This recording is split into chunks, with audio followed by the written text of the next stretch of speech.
안녕하세요, 루장입니다. 일론 머스크가 57조 원 규모의 트위터 인수 계약 파기를 선언한 것과 관련하여서 이제 재판이 10월 달에 열리게 되었는데요. 기업 간 분쟁을 다루기 때문에 트위터가 제출한 신속 재판 청구를 받아들여진 것으로 알려졌고, 일정을 지연시키는 것은 트위터에 회복할 수 없는 손해를 끼칠 수 있다면서 트위터의 손을 들어주었습니다. 이제 10월 달에 트위터와 일론 머스크와의 재판으로 인해서 증시에 어떠한 영향을 미칠지 벌써부터 걱정이 되네요.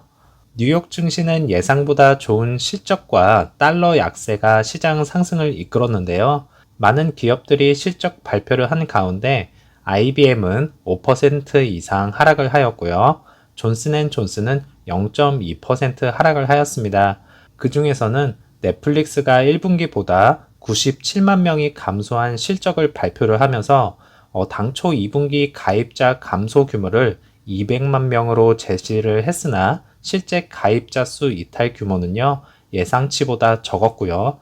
2분기 매출액은 8.6%가 증가한 79억 7천만 달러였다고 밝히면서 회사가 이제 예상한 최악의 상황은 피했다고 말을 하였고, 그로 인해 넷플릭스 주가는요, 애프터장을 포함하여서 하루 만에 13%가 상승을 한 채 마감을 하였습니다. 여러 가지 이유가 있었겠지만 3대 지수 오랜만에 보는 차트인 것 같습니다. 큰 폭으로 상승을 하였고요. 특히 나스닥이 3%대 상승을 보여주었고, 횡보 구간의 전고점까지 다다른 모습입니다.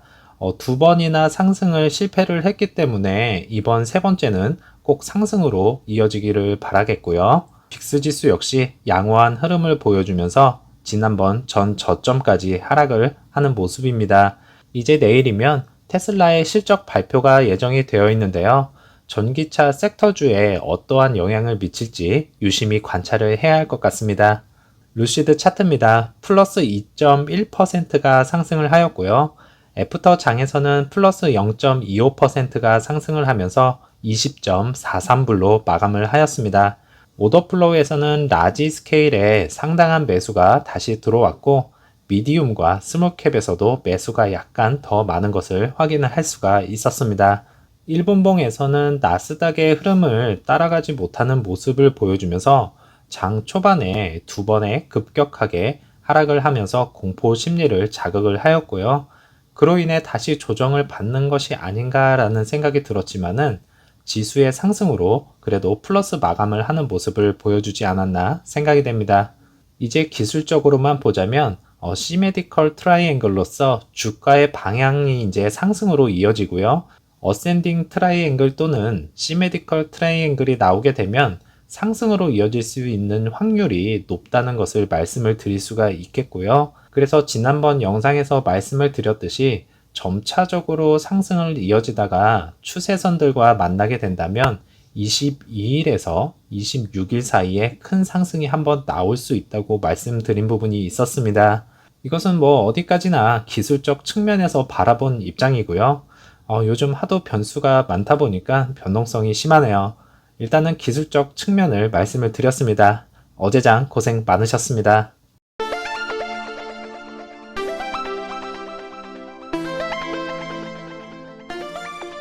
어제까지 보고가 된 이제 13F 공시 내용에서는요, 지난번과 마찬가지로 609개의 기관이 여전히 있는 것을 확인을 할 수가 있었고요.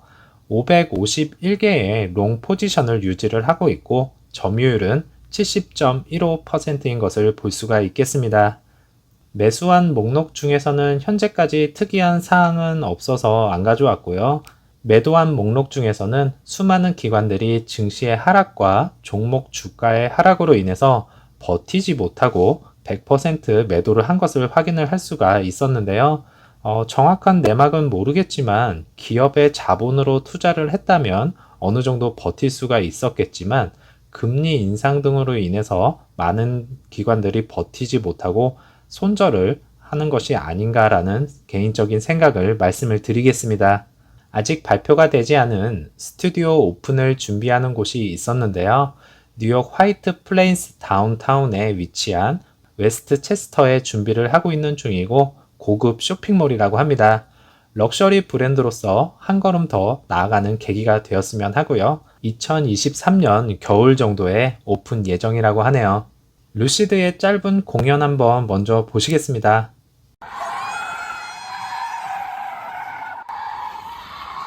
이렇게 보는 건 좋은데 제 차로 저렇게 하라면 저는 못할 것 같은데요.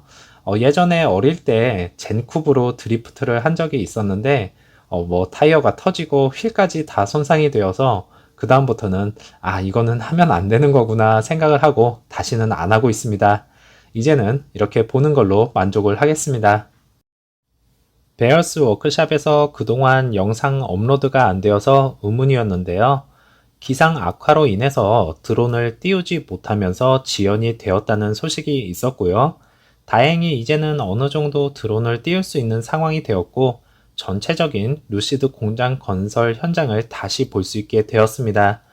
이렇게 봐서는 크게 달라진 부분은 없는 듯 보이고 다행히 토네이도급으로 예상이 되었던 피해는 없었던 것으로 보입니다.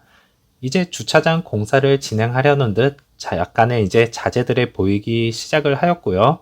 지붕 공사는 이전에 보았던 모습과 거의 유사한 것을 확인을 할 수가 있겠네요. 스탬핑 구간에서는 철근 구조물이 상당 부분 진행이 되어졌고 땅을 파서 진행을 해서 그런지 그냥 구조물이 올라가는 것보다는 진행 상황이 다소 더딘 모습인 것 같습니다. 이제 가장 중요한 주차장 모습에서는 딜리버리 대기 중인 차량들이 상당히 많이 모여 있고요. 그동안에 딜리버리가 되고 다시 이렇게 쌓여 있는지는 알 수는 없지만 배송은 순조롭게 이루어지고 있다고 판단이 되네요. 그리고 중간 부분과 이제 상단 부분에는 지난번과 비교를 했을 때보다는 차량 대수가 약간 부족한 느낌을 받기는 합니다만 그래도 생산이 순조롭게 이루어지고 있는 것이 아닌가 생각이 들고 있고요. 외관 공사가 순조롭게 이루어지고 있는 만큼 내부 공사도 같이 이루어지고 있다고 생각이 들고 있고요. 이제 차량 생산 장비들이 들어가는 모습을 베어스 워크샵에서 찍을 수 있을지는 모르겠지만 대량 생산, 꿈이 아닌 현실이 되는 그 시기가 점점 다가오고 있다는 것을 알 수 있겠네요. 즐거운 오후 보내시고요. 저는 다음 영상에서 찾아뵙겠습니다. 감사합니다.